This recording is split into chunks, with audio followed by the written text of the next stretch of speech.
Hi, I'm Tara Love Perry and welcome to my Food for the Soul video series. I am a soul reader, energy healer and channel.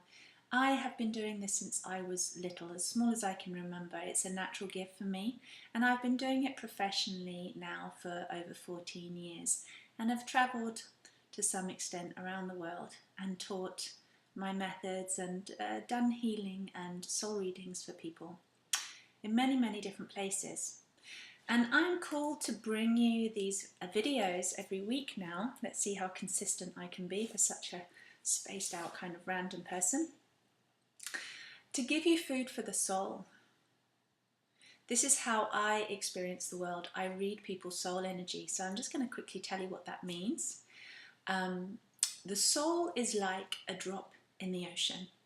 And if you can imagine, that drop doesn't feel separate anymore in the ocean. It becomes one with everything, and yet it still has an experience of being a drop. And this is like us. We have this infinite spiritual nature, a spiritual energy, which is creation itself.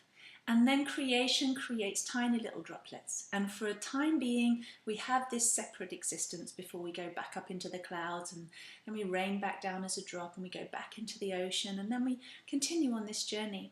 And in this droplet of your energy, your spiritual energy, is a record of everything that's ever happened to the ocean and everything that's ever happened to your particular single little drop. Every time you incarnate and become a separate entity, you carry the records of all your other experiences with you.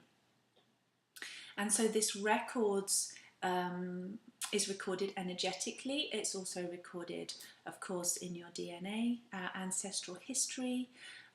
There's lots of different ways that this is recorded, in the cellular memory, in the water memory.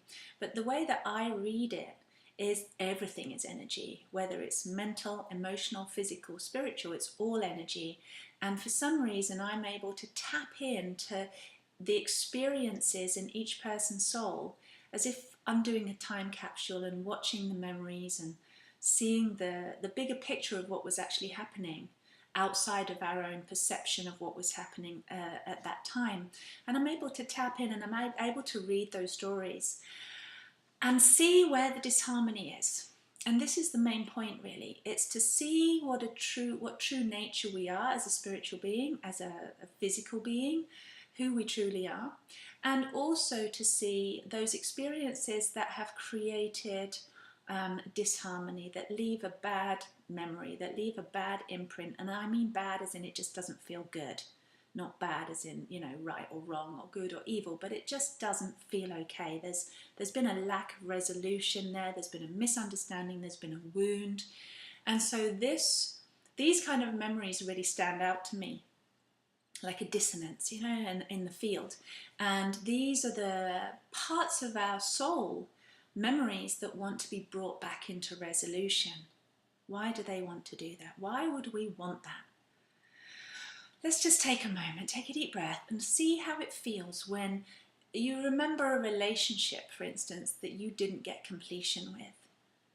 Somebody that you had an argument with, things were said, things were done, and there was that separation. And then for whatever reasons, pride or fear or whatever, you never actually got completion with each other. You never made up, you never brought your relationship back into harmony and really told the truth of what was going on behind all the fear and the anger and everything else.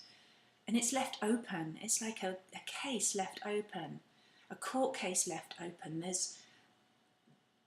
It's needing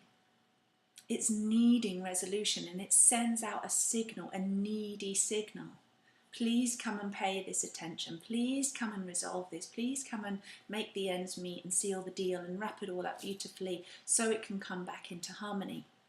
So in our souls, you can imagine, let's just think about this lifetime. Let's not even go to the possible past lifetimes for a moment. Let's just think about this lifetime. How many times in your life have you experienced something which didn't feel exactly good, didn't feel harmonious to you, didn't feel quite, you know, it didn't sit right with you, it didn't feel in alignment with you, and it was left like that? How many memories are there from your childhood or from your teenagehood or from growing up? And also, how about in the parts where we can't remember, when we were too little to remember exactly? The impressions that we picked up, the energies that we picked up, the things that we didn't understand. You know, we're very sensitive as children. I'm going to talk about this a lot actually in my videos, just exactly how sensitive we are and what we're capable of with our senses and our extra senses. But we pick up a lot of information. We're very attuned to acute changes in vibration, acute changes in feelings, emotions, thoughts around us. And we pick all of that up as children. We pick it up when we're in the womb, and we pick it up during our birth, our first moments of birth, those first impressions. So these are subjects that have so much information to share with you about, so I'm going to come back and do that at some point. But let's just feel for a moment how much of that might not have been in total accordance, striking that chord of harmony within you, and left you feeling unresolved or dissonant. So we can imagine there's probably quite a few of those. And if you believe in past lives, or if you believe that before you were born into this body your soul existed, you were still an infinite energy, and whatever you were experiencing before you incarnated into this body, you carry with you into this lifetime, into this experience. It's collective. It doesn't just stop, like death happens, door closes, new door opens, you walk into a new room and you've completely no trace of anything left of everything that ever happened to you before, ever. No, we live in a continuum. Time is a continuum. Time is energy. It's flexible, it's moving, it's living, it's stretchy. You can't cut a piece off and it never happened. It's one energy moving like the ocean. You know, even when you've got clouds and it seems apparently separate from the ocean, it's not. It goes back, it gets recycled. That water continues to move around under the sphere of this planet. It doesn't leave, doesn't go anywhere. And that's like our energy, that's like our soul experience. So all of these memories don't actually go anywhere. You can think something is buried over time. And actually, time does not heal. That's a complete illusion that people think time heals. No, time just buries, allows you to forget. But it doesn't mean that something has been buried or forgotten about from the past doesn't still have that vibration of, I am not resolved. And it will get bigger and bigger and bigger until it is seen, until it is resolved. It's gonna call out more needy, more urgent to come to the surface in our lives. And this is what we are doing as souls right now. This is how evolution is pushing us now.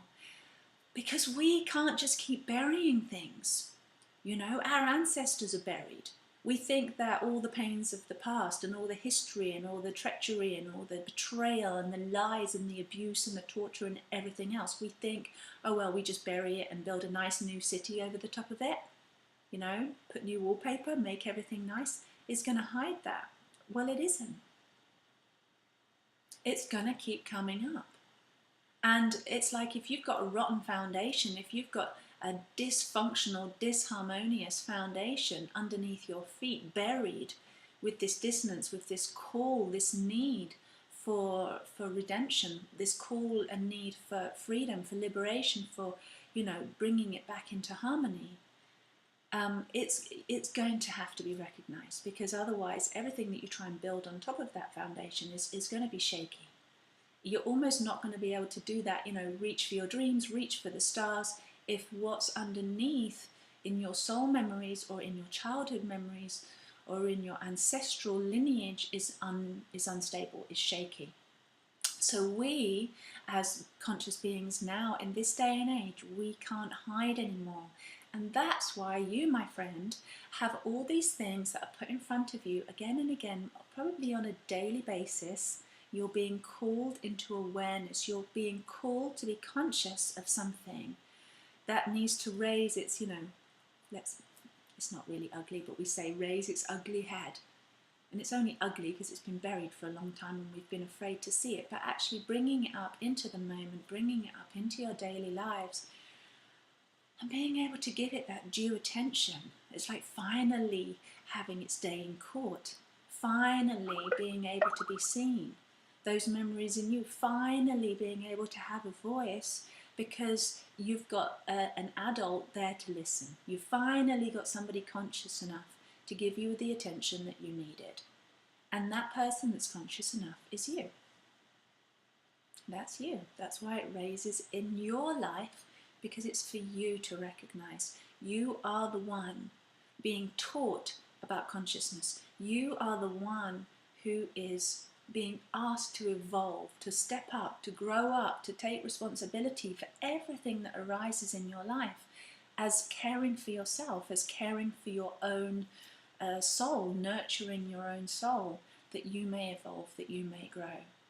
And imagine if each one of us really owned that responsibility in our own lives.